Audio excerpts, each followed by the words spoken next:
Okay, you asked for it. This is somebody's reading, and the message that I was getting was you asked for the truth. So we are going to read on that. I'm using the Dreams of Gaia Tarot.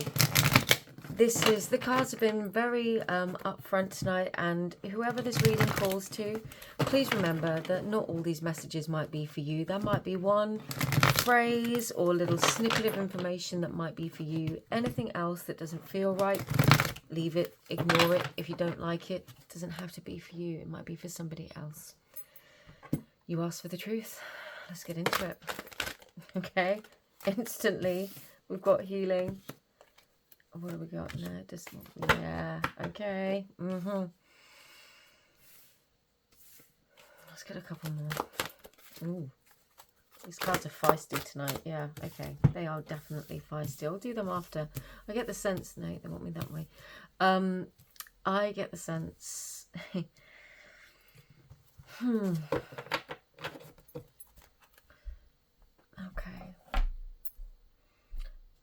You've got love on the bottom of the deck. I'm going to begin with the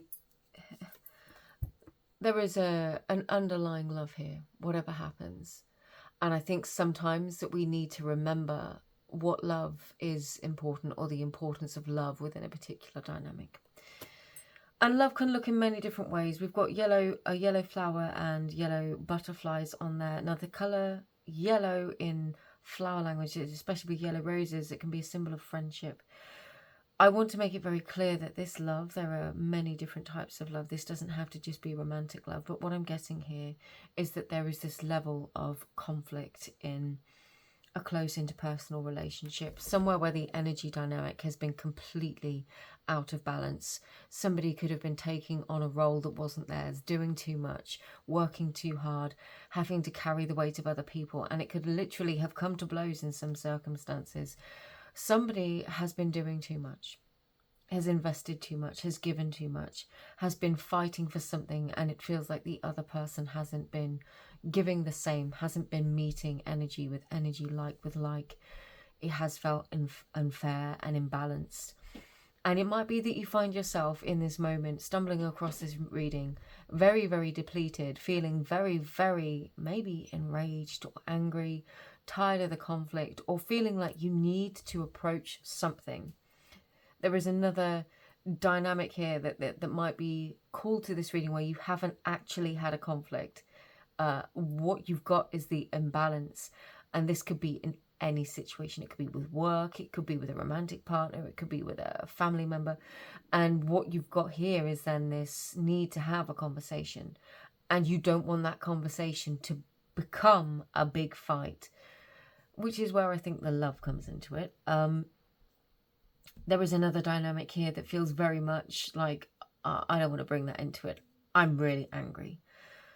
So we're going to get the rest of these cards, and we're going to see what these cards have to say on this dynamic.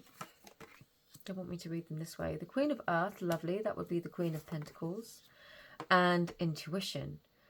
Very, very beautiful. This is asking you to reconnect with yourself, regardless of gender identification. This is asking you to connect to that inner feminine energy. Now, we've got the masculine feminine energy card here. I'm going to turn it up, right, just for the purpose of this close-up. Now, within each of us is a masculine feminine energy. This is not just a spiritual concept. You look at Jungian psychology, you know, there is the principle of the anima, the animus.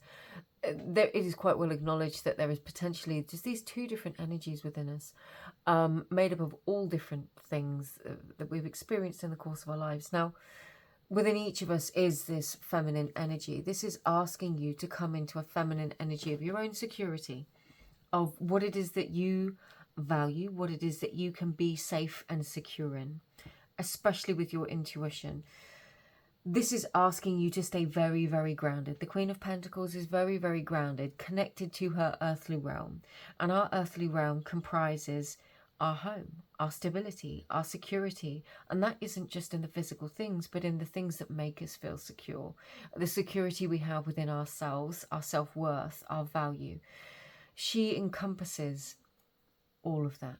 And when I say she, I'm speaking of this queen, goddess energy that exists within each of us, regardless. Couple that with your intuition. This is asking you to look very, very closely at perhaps the intuitive messages and nudges that are coming through for you. And actually, when you start really allowing yourself to connect with how you feel, what has made you feel secure and insecure, you will probably find that there is a crossover. Perhaps your intuition has been telling you that something feels off, that this doesn't feel right, that this is, maybe you just keep getting nudges. And this could be either about something that you want to do or something that does not feel balanced or feel right. This is asking you to, if you perhaps struggle with this feminine energy, it's asking you to cross-reference your intuitive nudges with your feeling of physical security. We've got more yellow butterflies and roses here as well. So again, this could relate to friendship, people that you were connected with, not just in a romantic sense. For those of you that are here for all different reasons.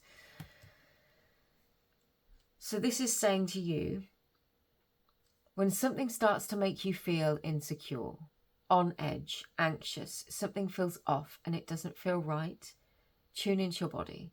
That is your nervous system's way of telling you that either you're being triggered by something that needs to be healed, resolved, worked on, which in turn can lead to triggers which cause conflict. We are responsible for our part in that dynamic. Equally, you might feel something and then recognize that interactions with a particular person, a group, a workplace or a situation makes you feel really on edge, makes you feel uncomfortable, reminds you of something, or just makes you feel a certain way, and it's like, I don't like this. This is asking, there'll all be different reasons, but the truth is that your body is and your intuition are trying to speak to you. And this could be to give you a higher perspective on what is a highly conflicting situation, or maybe it's trying to guide you to approach a situation in a way that avoids a serious conflict. We've got the Queen of Air in the reverse. I love this, and I'm so glad that I didn't just flip those over. The Queen of Air in the reverse literally confirms and ties in with the message that I was telling you about reading and trusting your intuition and how it feels in your physical body. When we got really stuck in our heads, we can get run away with thoughts that actually might not be objective or real. And again, these two can work together, because sometimes our thoughts, our anxiety, the way we feel about things can make us think that we get stuck in like this feedback loop of anxious thoughts or looking at things from a certain perspective. And this Queen of Air being in the reverse is with this Two of Fire, it would be this Two of Wands, is saying to you that there are more than one ways of approaching this situation. Don't get stuck in your head. Don't get stuck in this thought of it can only be one way, or the loop that there is only one way of fixing the situation. You wanted the truth, and that was why you came here. There is more than one path, and actually with these two, these paths are often interwoven. Sometimes we have to walk down a path a certain ways to realize that it might actually not be the best way of doing something. And then naturally we gravitate and interweave in these paths onto the other or onto a different one. And we only would have got there from walking down that original path, even if it wasn't the right one. There is so much pressure on us as human beings to feel like we've made the right decision every single time. And sometimes we get into this energy of overthinking, beating ourselves up, thinking, but what if it goes wrong? What if I don't get this right? What if it causes a big fight? You know, sometimes there is this, sometimes we have to make a bad call or make a wrong decision, and nobody wants to be in that place. We always want to get things right all the time, but realistically we don't.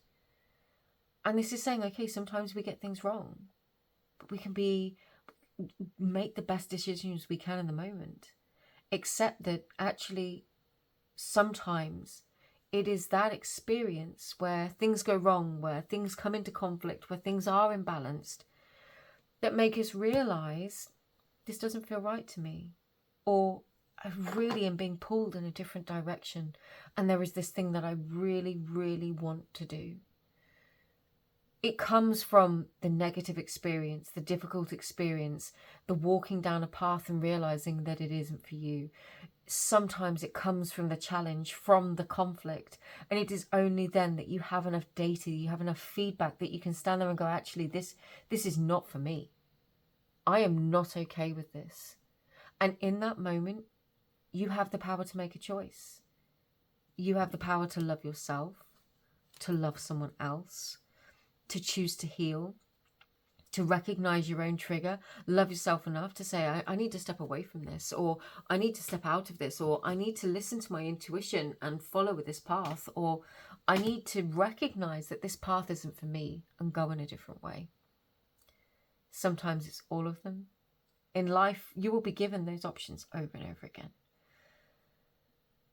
But this reading was, you asked for the truth, and the truth is that sometimes we do get things wrong. Sometimes we do have to have those experiences which challenge us, that challenge our self-perception, that challenge us to look at ourselves differently, to teach us to trust our intuition and our bodily feedback, and maybe step away from the anxious thoughts that have been clouding our mind, or the pressure to perform, to conform, to think, to act, to behave, to be in a certain way so that others will accept us. I would say that is another part of the Queen of Air here in the reverse. And we might not like it, but love is often the answer in one way or another.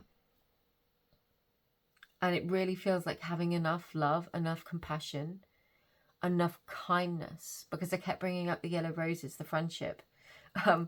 Having enough love, compassion and kindness to love ourselves even when we get things wrong, or even if we've made a decision that we don't like, or even if we have to make a decision that is right for us that other people might not like. That takes an awful lot of strength, but it also comes from a place of really deep love. And I think, my darlings, I'm going to leave this here for you. I hope whoever found this reading, heard this reading, felt this reading, I hope there was a message in here for you. I'm sending you all my love.